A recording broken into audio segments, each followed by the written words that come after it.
Wajah muram Putri Chandrawati, kenakan pakaian serba hitam saat dieksekusi ke Lapas Pondok Bambu. Kejaksaan Agung Kejagung telah melaksanakan eksekusi terhadap Ferdy Sambo, Putri Chandrawati, Kuat Maruf, dan Ricky Rizal, terpidana kasus pembunuhan berencana terhadap Brigadir Nofriansyah Yosua Huta Barat alias Brigadir J.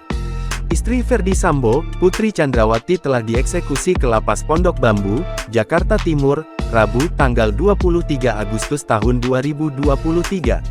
Saat dieksekusi ke Lapas Pondok Bambu, penampilan Putri Chandrawati tampak menggunakan pakaian serba hitam. Berdasarkan gambar yang diterima dari Humas Ditjenpas, Putri Chandrawati tampak tenang saat diperiksa kesehatan. Istri Ferdy Sambo itu terlihat rapi dengan mengenakan pakaian serba hitam yang terdiri dari blazer dan celana bahan. Ia juga mengenakan sepatu boots ankle berwarna hitam. Sementara tiga terdakwa lainnya, yakni Ferdy Sambo, Kuat Maruf, dan Ricky Rizal juga telah dieksekusi kejaksaan pada Kamis tanggal 24 Agustus tahun 2023. Mantan Kadif Propam itu telah dijebloskan ke Lapas Kelas II Salemba Jakarta Pusat, Kamis tanggal 24 Agustus tahun 2023. Eksekusi juga dilaksanakan terhadap dua terpidana lain pada hari yang sama, yakni mantan ajudannya, Ricky Rizal Wibowo dan asisten rumah tangganya, Art Kuat Maruf. Mereka juga dieksekusi ke lapas yang sama dengan Ferdy Sambo, yakni Lapas Kelas II Salemba.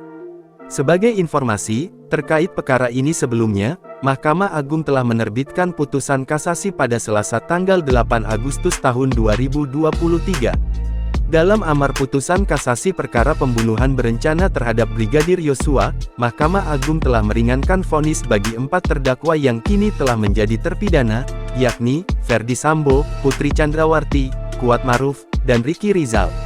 Untuk Ferdy Sambo, dihukum seumur hidup penjara dari sebelumnya hukuman mati. Kemudian Putri Chandrawati dihukum 10 tahun penjara dari sebelumnya 20 tahun penjara.